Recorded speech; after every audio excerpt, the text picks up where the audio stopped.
എല്ലാവർക്കും വീണ്ടും ലൈഫ് വിഷനിലേക്ക് ഒരിക്കൽ കൂടി സ്വാഗതം ചെയ്യുന്നു. ഞാൻ GK തുമ്പക്കാരൻ. ഇന്നത്തെ വീഡിയോ തീരാത്ത ചില യുദ്ധങ്ങളെക്കുറിച്ചാണ്. നമുക്കറിയാം, നാളുകളേറെയായി റഷ്യയും ഉക്രൈനും തമ്മിലുള്ള യുദ്ധം ആരംഭിച്ചിട്ട്. ഇതിൽ രണ്ടു കൂട്ടരും എന്ത് നേടിയെന്ന് നമുക്കൊരു നിമിഷം ഒന്ന് ചിന്തിക്കാം. യുക്രൈൻ, റഷ്യ മുൻകാലങ്ങളിൽ ഇവർ ഒരു രാജ്യമായിരുന്നു. സാഹചര്യങ്ങൾ അവരെ പിരിച്ചു പല പീസുകളാക്കി കുഞ്ഞു കുഞ്ഞു രാജ്യങ്ങളായി മാറി. അതിൽപ്പെട്ട ഒന്നാണ് യുക്രൈൻ. ഒരേ സംസ്കാരം, ഒരേ ഭാഷ, ഒരേ ജീവിതശൈലി, ഒരേ ചിന്താഗതി, ഒരേ കളർ, എല്ലാം ഒന്നാണ്. ബട്ട് സാഹചര്യം അവരെ രണ്ടാക്കി മാറ്റി. ഒരു ചെറിയ രാജ്യമാണ്. വലിയ പവർഫുള്ള രാജ്യമെന്ന് കരുതുന്ന റഷ്യയ്ക്ക് ഒരാഴ്ച കൊണ്ടോ ഒരു 5 ദിവസം കൊണ്ടോ അവർ വിചാരിച്ചത് നടത്തിയെടുക്കാമെന്നുള്ള ഉദ്ദേശത്തിൽ ഉക്രൈനെ അറ്റാക്ക് ചെയ്തു. എന്തിനാണ് ഉക്രൈനെ അറ്റാക്ക് ചെയ്തത്? അവർ നാറ്റോയിൽ അംഗമാകാൻ പോവുകയാണെന്നും നാളെ നാറ്റോയോടൊപ്പം ചേർന്ന് നിന്ന് റഷ്യയ്ക്കൊരു ഭീഷണി ആകും എന്നുള്ള ഒരു ധാരണയിൽ റഷ്യയുടെ പ്രസിഡന്റ് വ്ളാഡിമിർ പുടിൻ അദ്ദേഹത്തിൻ്റെ ഓടികൾ ആയുധ ശേഖരത്തിൻ്റെയും അവരുടെ കഴിവിൻ്റെയും അവരുടെ മികവിനെയും അവരുടെ പവറും ഉപയോഗിച്ച് ഇവരെ 2-3 ദിവസം കൊണ്ട് അറ്റാക്ക് ചെയ്ത് റഷ്യയിലോട്ട് ലയിപ്പിക്കാം. എന്നാൽ ഇതിന് മറ്റൊരു കാരണം കൂടെയുണ്ട്. റഷ്യയിൽ ചേരാൻ അനുഭാവം പുലർത്തുന്ന മറ്റു ചില ആൾക്കാരും ഉണ്ടായിരുന്നു യുക്രൈനിൽ. അതും അവർക്ക് ഒരു സഹായകരമായ ഒന്നായിരുന്നു, അവർക്ക് റഷ്യയ്ക്ക്. എന്നാൽ ആദ്യ ഘട്ടങ്ങളിൽ റഷ്യ ഉപയോഗിച്ചത് കൂലിപ്പട്ടാളത്തെയായിരുന്നു. കാരണം അതിൻ്റെ ആവശ്യമേ ഉള്ളൂ. എന്നാൽ കണക്കുകൂട്ടലുകൾ തെറ്റിപ്പോയി. വർഷങ്ങൾ കഴിഞ്ഞു. ഇപ്പോഴും ആ യുദ്ധം തുടർന്നുകൊണ്ടേയിരിക്കുന്നു. അനേകം പേരുടെ ജീവൻ നഷ്ടപ്പെട്ടു, സ്വത്ത് നഷ്ടപ്പെട്ടു, സൗഭാഗ്യങ്ങൾ നഷ്ടപ്പെട്ടു, എല്ലാം നഷ്ടപ്പെട്ട് രണ്ട് കൂട്ടരും എപ്പോഴും നഷ്ടങ്ങളും ദുരന്തങ്ങളും ഏറ്റുവാങ്ങിക്കൊണ്ടുള്ള ഒരു ജൈത്രയാത്രയാണ് ഈ യുദ്ധത്തിലൂടെ നമുക്ക് കാണാൻ സാധിച്ചത്. യഥാർത്ഥത്തിൽ ഇതാവശ്യമായിരുന്നു. ഇതിൻ്റെ ഒരു പിന്തുടർച്ച എന്നോണം തന്നെയാണ് ഇപ്പോൾ നാം കാണുന്ന ഇറാൻ, അമേരിക്ക, ഇസ്രയേൽ വാറുകളും. അതും ട്രംപോ ഇസ്രയേലോ വിചാരിച്ചു, ഇസ്രയേലിനെക്കാളും കൂടുതൽ വിചാരിച്ചത് ട്രംപ്, അതായത് അമേരിക്കൻ ഭരണകൂടം ഇറാനെ ഞൊടിയിട കൊണ്ട് എല്ലാം തീർത്ത് കെട്ടാം എന്നുള്ളൊരു കണക്കുകൂട്ടലിൽ യുദ്ധം പ്രഖ്യാപിച്ചു. എവിടെ എത്തി? അതും യുക്രൈനും റഷ്യയും വാറുപോലെ ഒരു തുടർകഥയായി അതും പോകുന്നു. എന്താണ് ഇതിൽ നേടാൻ സാധിച്ചത്? ഒന്നും നേടിയില്ല. അതും ദിവസങ്ങൾ, മരണങ്ങളും നഷ്ടങ്ങളും സമാധാനക്കുറവും മാത്രം സമ്മാനിക്കുന്നു.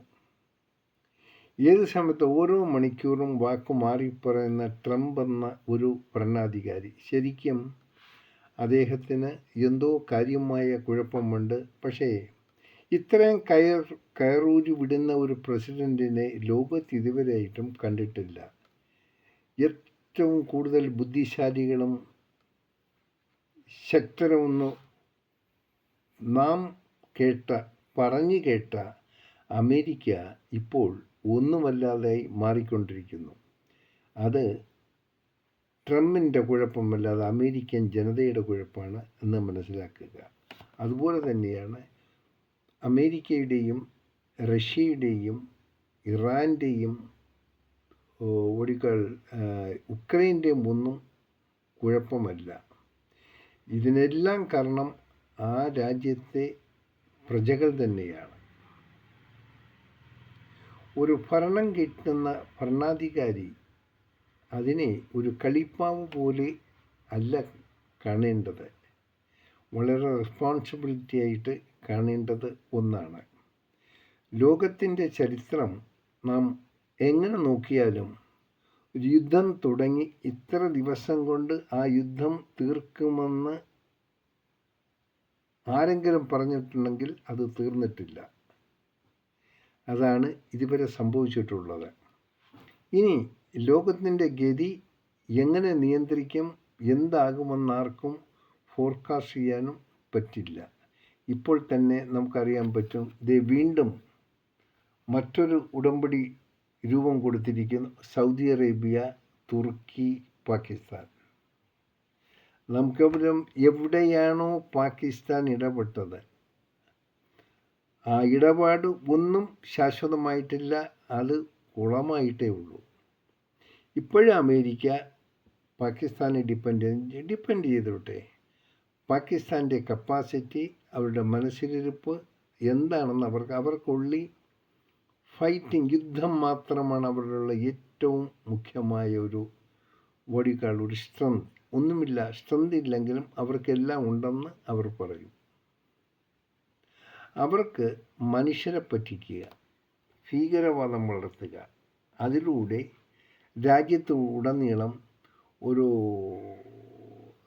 ആണവ ശക്തി എന്നുള്ള പേരും പറഞ്ഞ്, ഈ ഇസ്ലാമിൻ്റെ പേരും പറഞ്ഞ്, അള്ളാഹുവിൻ്റെ പേരും പറഞ്ഞ് മനുഷ്യരെ പറ്റിച്ച് നടന്ന് ആൾക്കാരെ വെറും വിഡ്ഢികളാക്കി, പ്രജകളെയും വിഡ്ഢികളാക്കി ഈ അവിടെ ഉള്ള പട്ടാള നേതാക്കന്മാരും രാഷ്ട്രീയ നേതാക്കന്മാരും സുഖജീവിതം നയിക്കുമ്പോൾ ദുഃഖം അനുഭവിച്ച് മരിക്കുന്ന എത്ര പേരുണ്ടെന്ന് ഒന്ന് നമുക്ക് വിശകലനം ചെയ്താൽ നാം പ്രതീക്ഷിക്കുന്നതിലും അപ്പുറമുള്ള വിവരങ്ങളായിരിക്കും നമുക്ക് ലഭിക്കുക. നമുക്കറിയാം, POK വളരെ കഷ്ടപ്പെടുന്ന ഒരു ജനതയാണ് ഇപ്പോൾ അവിടെ ഉള്ളത്. കാരണം അവർക്ക് അർഹിക്കുന്നതൊന്നും അവർക്ക് കിട്ടാത്ത ഒരു സ്റ്റേജാണിപ്പോൾ. പാകിസ്ഥാനിലൂടെ സമാധാന സന്ധി ഉണ്ടാക്കാമെന്ന് ഏതെങ്കിലും രാജ്യക്കാർ വിചാരിക്കുന്നെങ്കിൽ അത് നിഷ്ഫലമായി പോകും. ഇപ്പോഴും ബുദ്ധിമാനായ ട്രംപ്, അദ്ദേഹം ഇപ്പോഴും പാകിസ്ഥാനോട് പറഞ്ഞിരിക്കുന്നത് ഇറാനുമായിട്ട് നെഗോഷിയേറ്റ് ചെയ്യുക, സമാധാനം കണ്ടെത്തുക, ഇല്ലെങ്കിൽ ഞങ്ങൾ തകർത്തുകളെ ഇങ്ങനെ വീമ്പിളക്കും. അതേപോലെ തന്നെ നേരെ ഈ ഒരു ദൂതൻ അല്ലെങ്കിൽ ഒരു റെപ്രസെൻറ്റേഷൻ അല്ല, എഴുത്ത് കൈമാറുന്ന ഒരു പോസ്റ്റ്മാൻ്റെ ഡ്യൂട്ടിയാണിപ്പോൾ. അതായത് മെസ്സഞ്ചർ. പാകിസ്ഥാനിൽ ഇപ്പോൾ ഒരു മെസ്സഞ്ചറായിരിക്കുകയാണ്, ഇറാൻ്റെയും അമേരിക്കയുടെയും മെസ്സഞ്ചറായി മാറിക്കൊണ്ടിരിക്കുന്നു. എന്തായിരുന്നാലും ലോകം ഒരു സമാധാന ശ്രമത്തിൽ പോയില്ലെങ്കിൽ ഇത് ഇങ്ങനെ പോയി ഒരു ലോക മഹായുദ്ധത്തിലേക്ക് തീർച്ചയായിട്ടും വഴിതിരിയും. Russia, Ukraine, Iran, America, Yemen, Israel, Russia, Lebanon, ഇതിങ്ങനെ ഒരു സീരിയലായി പോയിക്കൊണ്ടിരിക്കുന്നത്. ഇവിടെ എല്ലാം അശാന്തിയുടെ ദിനങ്ങളാണ്. അത് ഏതുവരെ പോകുമെന്ന് നമുക്ക് കാണാം. സമാധാനം എന്നുള്ളത് വളരെ വലിയൊരു വിദൂര സ്വപ്നമായി തന്നെ നമുക്ക് കാണേണ്ടി വരുന്നു.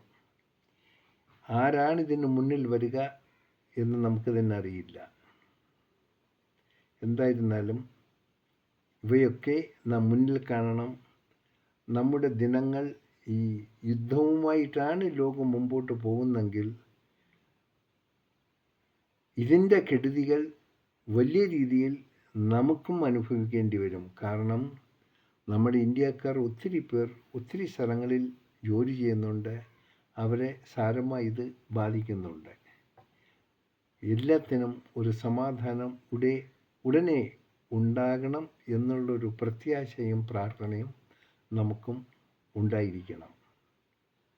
കാരണം സാഹചര്യങ്ങളും സിറ്റുവേഷനും അത്ര പന്തിയല്ല, ബുദ്ധിമുട്ടാണ്. എങ്കിൽ തന്നെയും നമ്മുടെ പ്രാർത്ഥനയിൽ സമാധാനം ഉണ്ടാകാൻ വേണ്ടി എപ്പോഴും ഒന്ന് ഓർക്കുന്നതും നന്നായിരിക്കും. കാണാം വീണ്ടും മറ്റൊരു വീഡിയോയിലൂടെ. ഞാൻ GK തുമ്പത്താറ്. Thank you.